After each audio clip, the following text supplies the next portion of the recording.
Hello there, I'm Kyo Saronin Beatmaker, and on this episode of the Monday Mindset, we're going to be talking about patience. Patience is a virtue. As cliche as that may sound, there is a level of truth to it. For any situation you find yourself in, allow yourself a bit of patience. Having patience allows your mind to expand in the moment, to search for clarity in the chaos of thoughts, feelings, and actions. But patience requires discipline. Many of us struggle with the discipline that comes with being patient. And I think for me, I had to learn. Um, I think there are. Before I get into my example, I think there are various aspects of um, patience that we have to learn. And what I mean by that, I think as you get older, more responsibilities, are put onto your plate, patience when it comes to work-related responsibilities and situations, patience when it comes to personal issues and responsibilities, patience when it comes to relationships, whether it's with family, significant other, friends. Essentially, what I'm just kind of talking about is that there are different aspects of patience, and in those aspects of patience, it it's a little different. It requires maybe more patience, maybe less, whatever. Um, but what I was trying to use for an example for me personally, um, you know, I had to learn how to be patient very early on in my life. Um, and back then, there weren't no cell phones. Um, so, for example, like when my mom, I used to do rec basketball. So it was like recreational basketball for the town that I lived in. And it was only during practice, my mom would drop me off and she would leave for work or she would be at work. Because I would either stay at the school or she would pick me up and then keep going to work. She would do overtime. And there were times, many many times, where you know practice would end at 5, but it's like 6 o'clock, 6:30. At that point, the custodian's like, "Hey, you're gonna have to wait outside. I gotta go home." So then I'm waiting outside in the cold, in the snow, waiting for my mom to get there. And yeah, she'd eventually come pick me up, and I'm exaggerating, kind of, not really. There were some times where I was waiting. I always kind of use this joke that, she'd be pulling up to the school, whipping in fast and being like, "Oh my God, I was home and I started cooking dinner and I made dinner and then there was no one there to eat and then I forgot to pick you up." And I'll be honest, like, even at the age of 24, I will never forget there was literally one time that my mom forgot to pick me up. My mom forgot to pick me up because she was at church. Well, she was at a meeting with some friends from church. They were having a little prayer session together. And I just think it's so funny that, hey, you know, Jesus comes first before your firstborn and only child. Excuse me. I just think it's so funny. And even then, like, at that point, cell phones are a thing. So I'd be like texting my mom, like, "Bro, like, where are you?" And then the best part would be she'll be like 45 minutes late, sometimes even an hour, comes to pick me up, and she's the one with the attitude.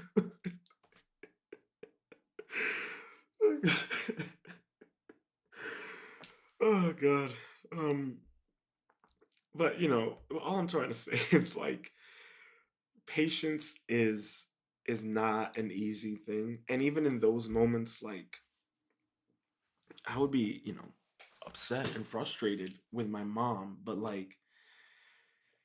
I learned not to try to take it out, you know, on her. And I think that's one of the biggest issues when it comes with, with the patience is the reaction. Like, how long can you maintain your patience before you, in most cases, many of us overreact. And when you overreact because your patience, you're fed up, you've been building yourself up inside, saying all these things, saying what you're gonna say, expressing how you're gonna feel, and boom, you just let it all out. And most often than not, it's a consequence. And you end up screwing yourself over, you end up hurting the other person. And, like for my example, like, my mom, don't get me wrong, she's an amazing woman. I love her to death. And as you can see earlier, I was making light of the fact that she would be late. But she was a single parent and she worked for the state. And anyone who has parents that work for the state, especially if they're single parents, especially if they're moms, it doesn't matter if they're moms or dads, if they're a single parent and you understand that, you know how much they sacrifice and all the hours and time and investment that they give into you as well as the job. So I'm not trying to disparage my mom. I'm only saying that, a lot of us, you know, we end up having to grow up early. And growing up early, especially if you're in a household where you have to grow up early, whether, for me, I was an only child and it was just me and my mom, but there were more responsibilities that I had to take on as I got older that my mom needed help with. And anyone can relate to that, especially if you have siblings and you were the oldest, or maybe you were the middle child and you had to take care of the oldest, whatever the situation is. When you have to grow up early, the level of patience that you need is is crucial. And don't get me wrong, like, there are plenty of moments where, I was really frustrated with my mom and she could tell, but I never like yelled at her or like I would kind of complain, but like I would keep it within reason. And like I said, she would get mad at me, but I think it was more of the fact that she knew how I was going to react. And then she knew, which is hilarious. My mom would not only be late to pick me up, but then want to go run errands. And I'm like, bro, I just been at work for 8 hours working with middle schoolers. I would like to go home and relax. um, so but what I'm trying to say is that you know, growing up, when you have to grow up early in life, patience is a virtue because you're gonna need that patience no matter what's going on. Even for myself, there are times where, my mom would have to, work late or she'd get called out. She would work overtime at night. So if there was an emergency, she would be wake me up in the middle of the night and be like, "Hey, I gotta go." Or sometimes I would go with her and then have to go to school and live life and you have to be patient. As I got older, my responsibilities became more and more and I was already kind of building that mentality that it was bigger than me. So the patience that I built for myself came from the life experiences I had with my mom. And, many times, near before she retired, you know, I would be driving her to meet with clients, and it could be late at night. And, I may have work, but we only had one car and we had to do this together.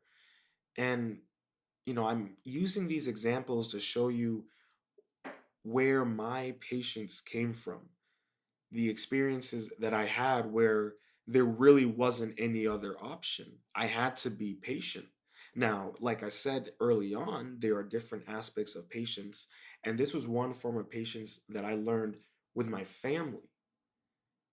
And that's why I said earlier, like, the patience that you're going to have with your family is going to be completely different from the patience you have with your friends or your employer or your, fellow employees.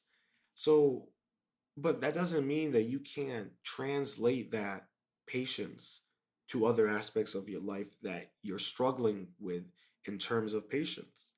I know it sounds like patience, patience, patience, patience.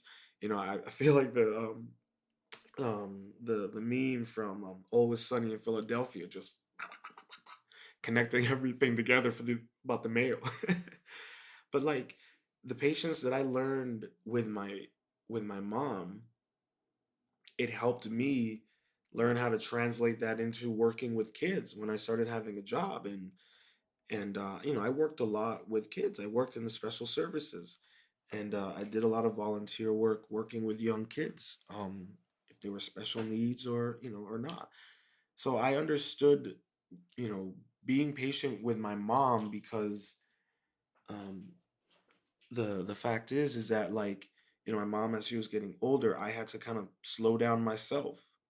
I couldn't be as fast because I couldn't get as frustrated with her because maybe she was struggling with some technology, or maybe she was already overwhelmed, and I needed to take a step back and focus my attention to her, especially when she had surgery and her lung collapse and she was out of work for several months. Like I was her sole care provider and taking care of the house. And that happened when I was in high school, and still had to do my schoolwork, hang out with friends, do activities and take care of my mom. And that's why I kind of bring up that, for me, that patience of having to like slow down and really think about the situation that I'm in. I had to apply that working with kids, especially when I'm working with kids who are special needs. I need to slow down, especially when I'm in responsible of a bunch of kids and I have to help, the teacher. I was a paraprofessional. And so, you know, I had to slow down, especially when I'm working with special need kids, and being able to see the environment, be aware of what's going on. And a lot of that I credit honestly to my mom. She would kind of, in situations when I was younger and we were out and about, she would take scenarios or things that happened, um, and she would apply it to what she did for a job and for me. For an example, when I was younger, um, my mom saw a woman abusing her child in public, and my mom calmly went over to the woman and confronted her about it and told her that that wasn't right. And then my mom came back to me and asked me, why is that not right to abuse your child in public? And why did I go over there? And I had to explain to her explain to my mom why she made those choices. Um, or, one time there was a syringe in a parking lot. My mom brought me over and she's like, what is that? It's like, I'm like, that's a syringe. And she's like, okay, what do you see when things like that happen? If you see things like that, you walk away, you don't look at it, you don't touch it. So, you know, not everyone is fortunate enough to have a parent or parents. I only have my mom to invest that kind of time in them, to train them in a sense, to apply what they've learned from their jobs and apply it to how to raise me. That forced me to have to be patient. And you know when I was working with kids, I had to think about every time when every kid was interacting or anything. And like how I said earlier, having patience allows your mind to expand in the moment. You know, for an example, there was a child that I worked with special needs, and he was like hugging a schoolmate, and then out of nowhere, he just put that schoolmate in a headlock and started choking him. All right. Now, granted, this kid is in third grade, but if you are someone who have worked with children who have Down syndrome or are on that form of spectrum, or have children who are in that spectrum yourself, you know how physically powerful they can be. So here I am, over 200 pounds, and I'm trying to get him to stop choking the schoolmate. And I'm fortunate that the schoolmate was very self aware of what was going on and was being very calm. He wasn't freaking out or anything like that because that could have made the situation even much worse. So as I'm struggling, and I needed help, I looked over to the third grade teacher and I was like, "Ah, can you please come over? I need your help." She looked at me and she immediately walked away. So in a moment like that, most people would panic. They wouldn't know what to do. They'd be freaking out. And I'm also, like I said, I'm a big guy. I'm over 200 pounds. I can't use Hulk strength on this kid. I could break his arm. I could hurt the other child. So, literally, in that moment, I don't know how I did it. The next thing I know, I was running down to the case manager's room. I was able to somewhat get him to kind of not choke him as much. I don't know how I get it. I was in the case manager's room telling her the situation, begging for her help. She refused to get up and help me. Next thing I know, I'm back in the classroom. I was eventually able to get my student off of the other his classmate and stop choking him. I need a drink. I'm bringing up that story because that is to me a really great example of how important it is to be patient in the moment, especially when it comes to confrontations, whether it's forbid it be a physical confrontation. I don't want anyone to experience any kind of physical confrontation. Neither do I myself personally. But in this situation, like, anyone could have overreacted. Anyone, you could have panicked. You could have freaked out. But the experiences of the patients that I've had with my mom, growing up with her, and other situations in my family, like, and my mom kind of, even when I started working with kids, would kind of talk to me how to work with kids, how to handle them, things like that. But also, I have to give you guys a little side note. I had no resistance training with working with kids who have those kind of issues. None. All right. They had me doing things that to say the least, if any local news outlet found out about it, would have been an incident. But despite that, I needed to do my job. So I was able to get the situation under hand, but like, the amount of patience it took for me to be in the moment, each moment, to not overreact, to not hurt either of the students. I didn't even bruise him.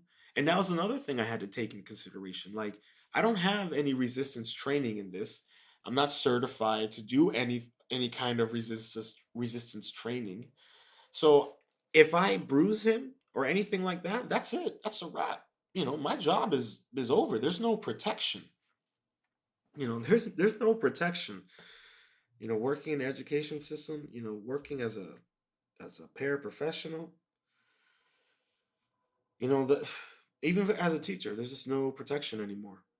That No Child Left Behind Act was really the leave all the teachers behind and aides. But I digress. I could go on and on about my thoughts on the educational system. If that's something people are interested in, please leave a comment with your thoughts below. But this patience that I'm talking about, like I was saying, patience is not taught, it's learned. And for me, many of my life experiences that I have had leading up to now, and I'm 29, I had to learn patience.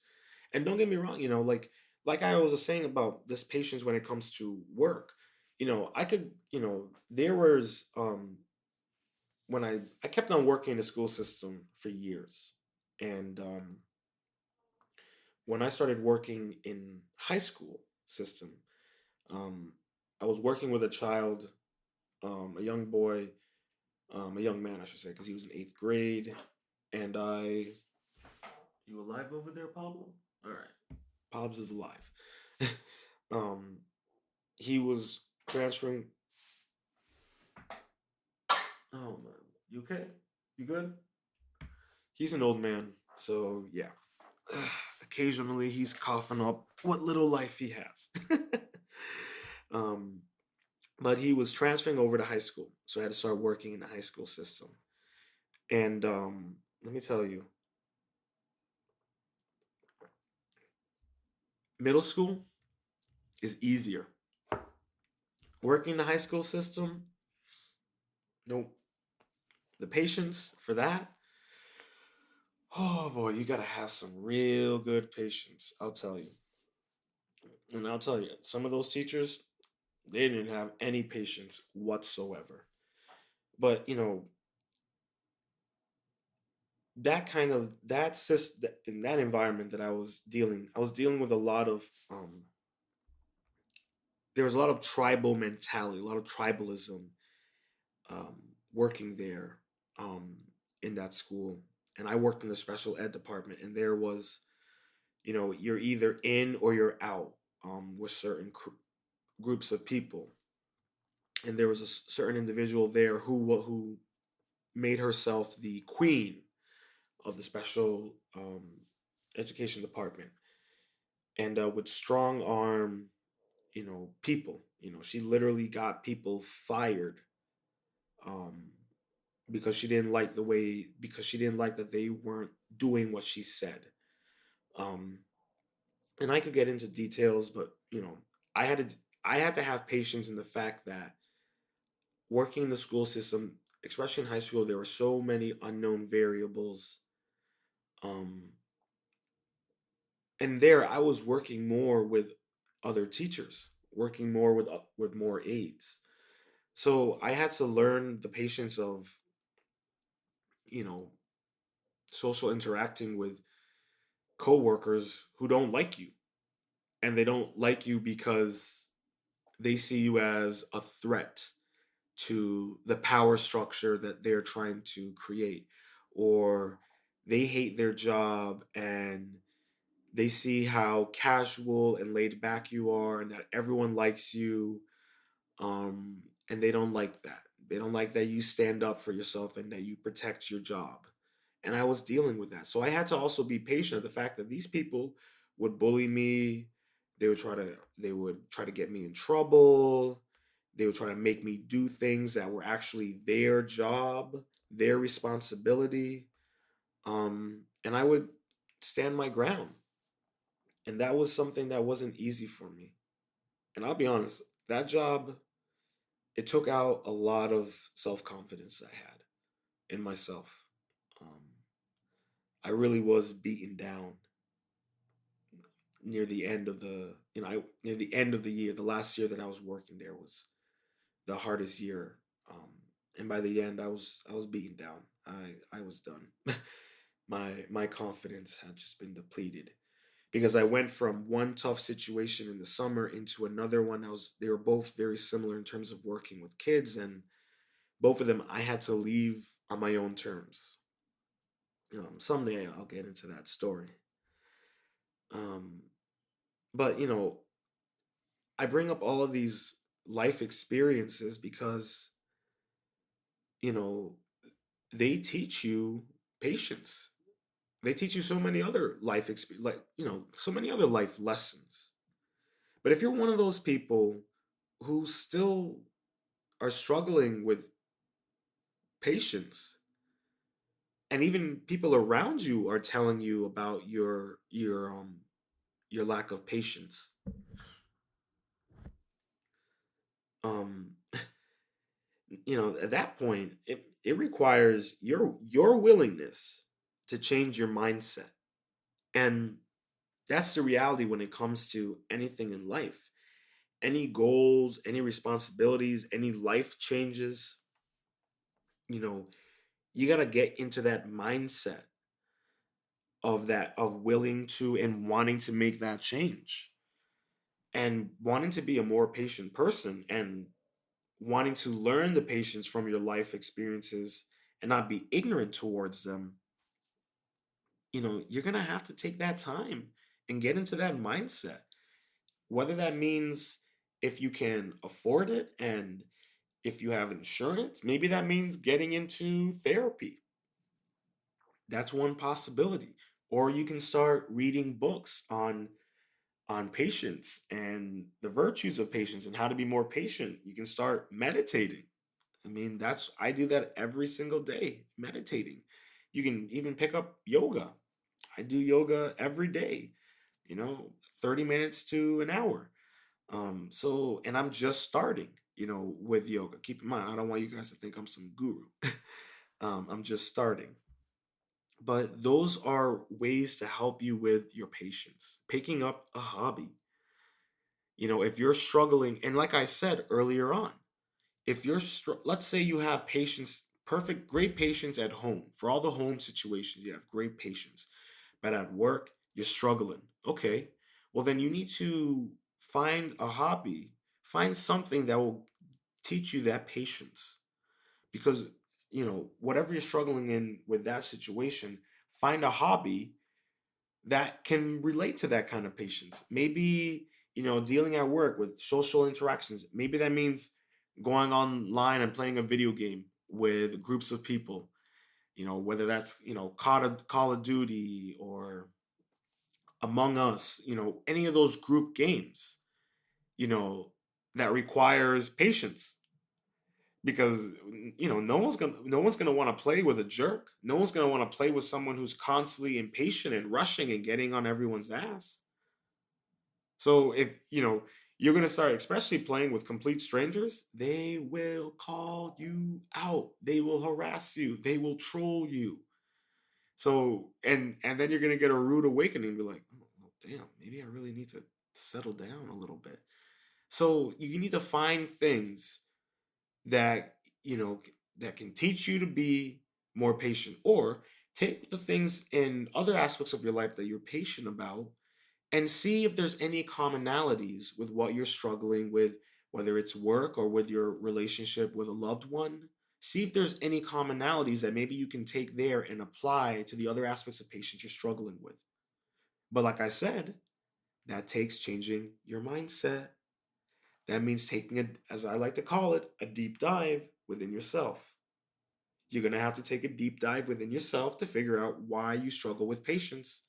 And not everyone wants to do that. Hey, that's okay. But that's your choice. You're going to have to live with the consequences of that. And if you're perfectly okay with that, then you must be one hell of a narcissist. And I won't hold that against you. But there will be many people who will. You know, and with changing your mindset, especially when it comes to being more patient, it requires, like I said, you to acknowledge. It really requires you it really requires you to acknowledge, and this circles back to um, last season's episode. It really requires you to acknowledge everything in your control. And if you allow yourself to become impatient with the things that are in your control and not in your control, especially the things that are not in control, that you're not in control of, you will make impulsive decisions and actions. And these can have drastic effects on you and the outcome of the situation that you're in. And you have no one to blame but yourself. Because when I say, being patient means you have to acknowledge everything that you're in control of.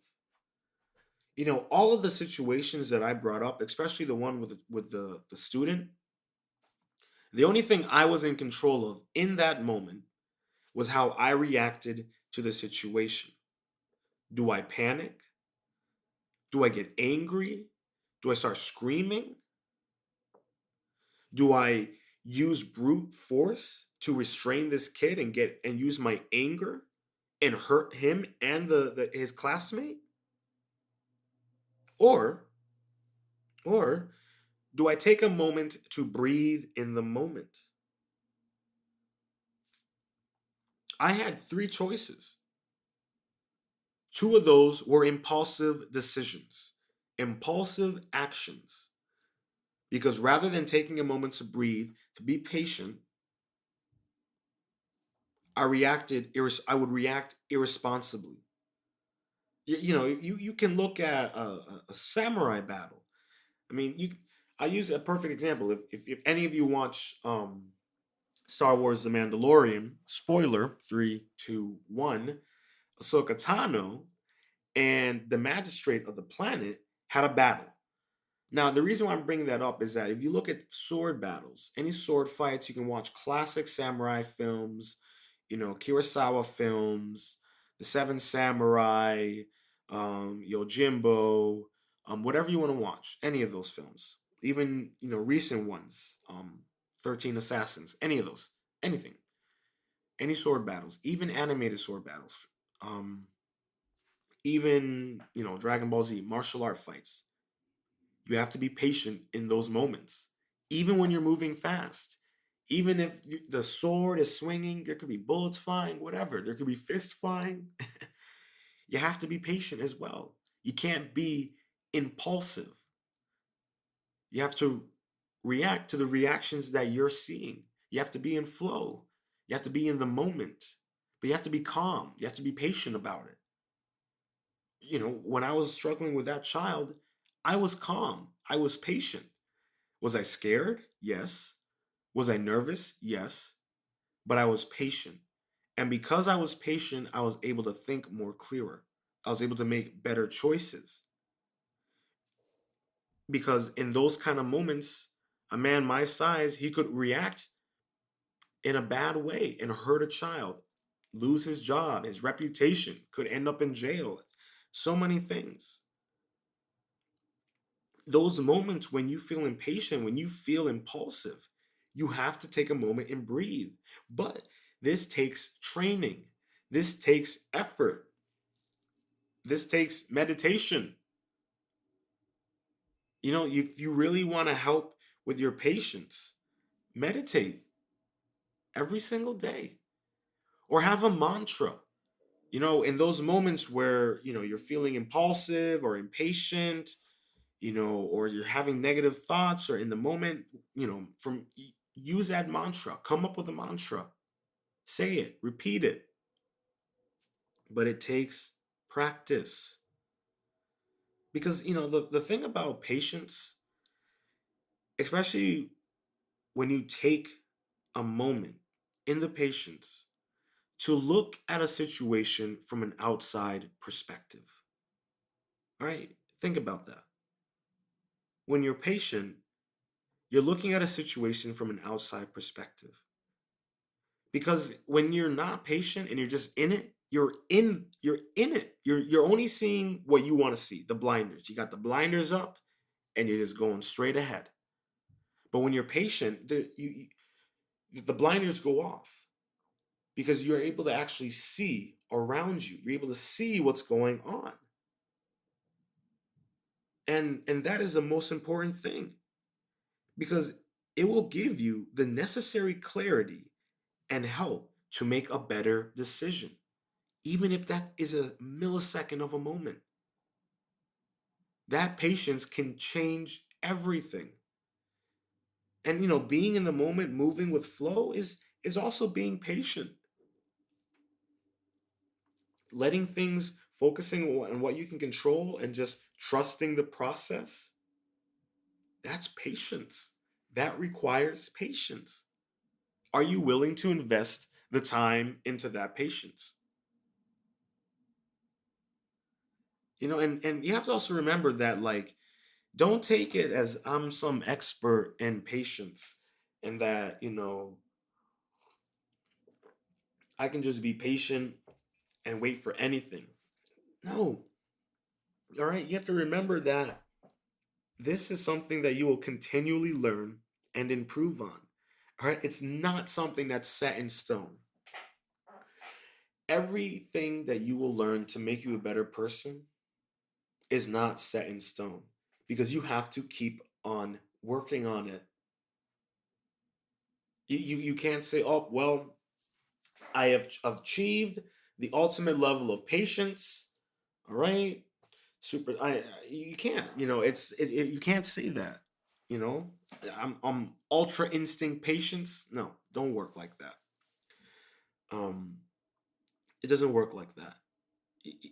There are times where even I'll catch myself, um, where you could be behind someone who's driving really slow, and I'll use this as a perfect example. There's a dude that was driving so slow.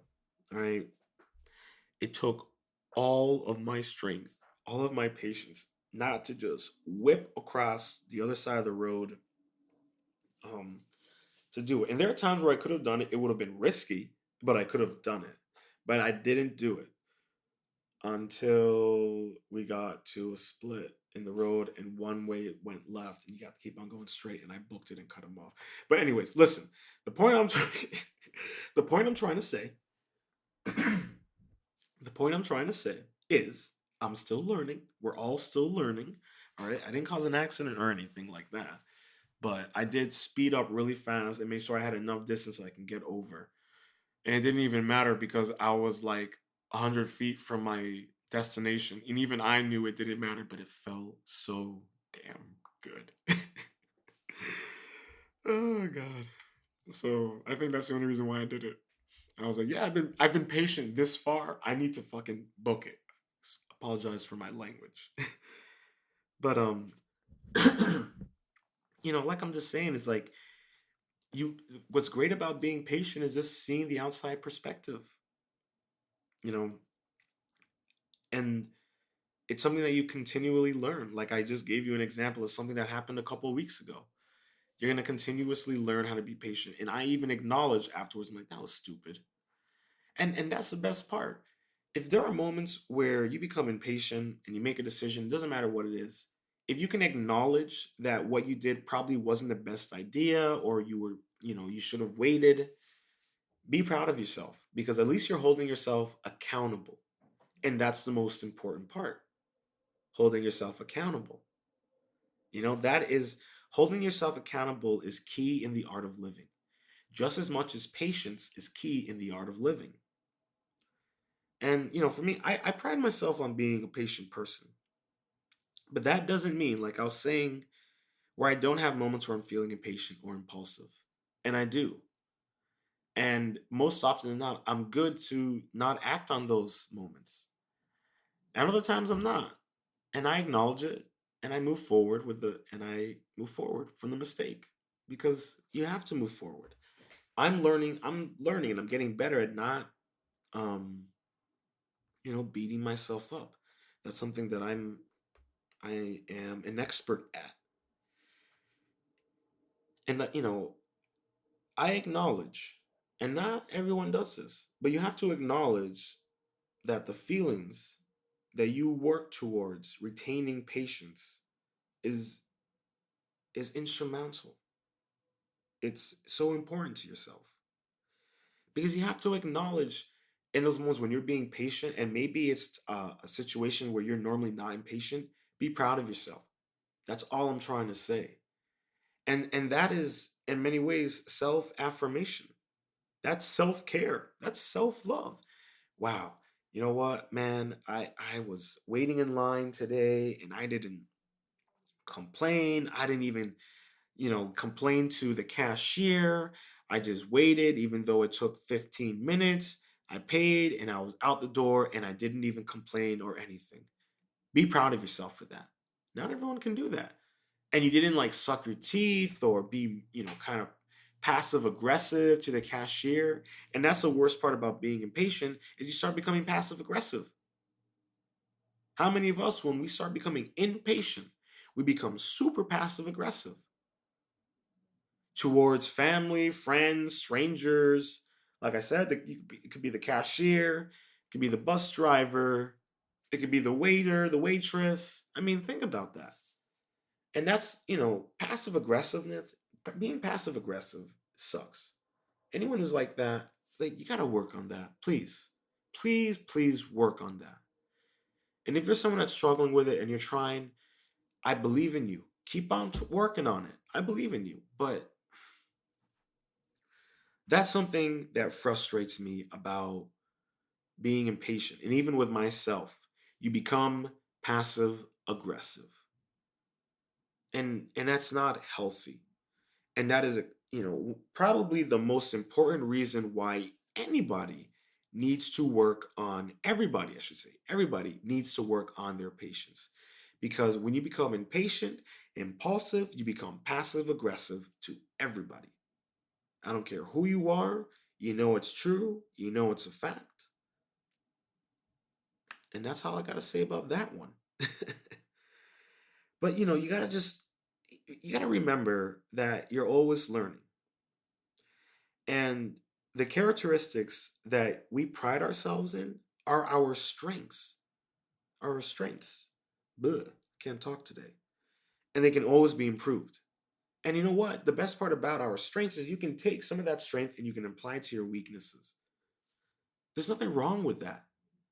It's not like if you're someone who, like, for example, you're super, super confident, very confident in yourself, very reassured in yourself, but you're not patient. Take some of that strength and apply it to your patience. You're not going to lose any of your confidence because you're so solid with that. That's it's not going to stop fueling itself. It's not. It's just never. It's going to keep on going. It's going to keep on fueling itself. And you can take some of that strength. You can take some of that fuel. There's nothing wrong with that. Don't think that you're going to lose some of your strength, your confidence. You're not going to lose it. I can show you you're not, because that's one aspect of yourself that you are very reassuring. But there may be a something a critical life situation that you experience that may diminish that. I'm not excusing that, but until that happens, you're going to have that fuel. And there's no problem with taking that fuel and applying it to other aspects of your life that you're struggling with. It doesn't have to just be patience, but patience was the primary focus of this episode. So don't beat yourself up. If you're still struggling with being patient, you're not. Don't beat yourself up about it. And if you're struggling with that, be patient. And if you're struggling with beating yourself up and struggling with be patient, well, I don't know what to tell you. Meditate. That might be the best option. I don't know if I'm probably sure at the end of all of this, someone could, take every time I said, meditate and make it into a 3 hour film, or I should say 3 hour audio clips. But you're going to always be struggling with being patient because there are going to be aspects of your life where you are struggling with being patient there. That's okay. Just keep on working on it. Be proud of yourself when you hold fast to your guns. And, that's all that really matters is that self affirmation, that self care, that being proud of yourself, patting yourself on the back. You know, it's okay. I do it all the time. It's really healthy and it's important because sometimes you're not going to have someone there to say, "Oh, wow, Kios, good job on your patience today. I'm really proud of you, man. Thanks." You're not going to always have someone there to do it. So you got to make sure that you do it to yourself. You know, we're all struggling with being patient. Do not forget that. I'm going to keep replaying that. I'm going to keep saying that. We're all struggling with being patient. We all are. But you just have to find a positive and healthy way to be more patient and use those tools to help to move you forward. Everything I say today about how I, work with being patient and why it's important, everything I said today, if there's anything there, take what you like, take what works best for you, remix it and apply it to your life. You don't have to do everything that I say. If there's some things that you don't necessarily agree with, that's okay. Then, prove me wrong. I'm okay with that. I don't mind being proven wrong, especially if I'm not right. But I am right that patience is important. You can't prove me wrong on that one. All right? I got plenty of patience for that one. So, that's all I got to say about this, people, is that we are all going to struggle with being patient. But it's up to you to choose how you're going to handle that patience and how you're going to move forward. You can have friends and family that can support you and motivate you and, call you out on those moments when, hey, you're slacking on it, you're slacking on it. And that's important to have that support. But like I said, you're not going to always have that support. So I highly recommend, and I highly recommend, and I highly recommend that you take that support for yourself. Say you're proud of yourself. Go, if that, let's say you were really good today with that patience that you're struggling with in that aspect of your life, treat yourself to a sweet, a cookie, your favorite candy bar. There's nothing wrong with that. Treat yourself. I hope you enjoyed this episode of the Monday Mindset. To learn more about myself and how you can support the Monday Mindset, head over to my Patreon page at Ronin Art and Music. That's Ronin Art and Music. If you're listening to this on your preferred streaming service, please make sure to subscribe. If you're listening on YouTube, make sure to subscribe, leave a comment, and review. Slap that notification bell. On iTunes, please make sure to subscribe, rate the podcast, and leave a review, as this will help me and the podcast grow. Stay positive, stay focused, stay true, and much love.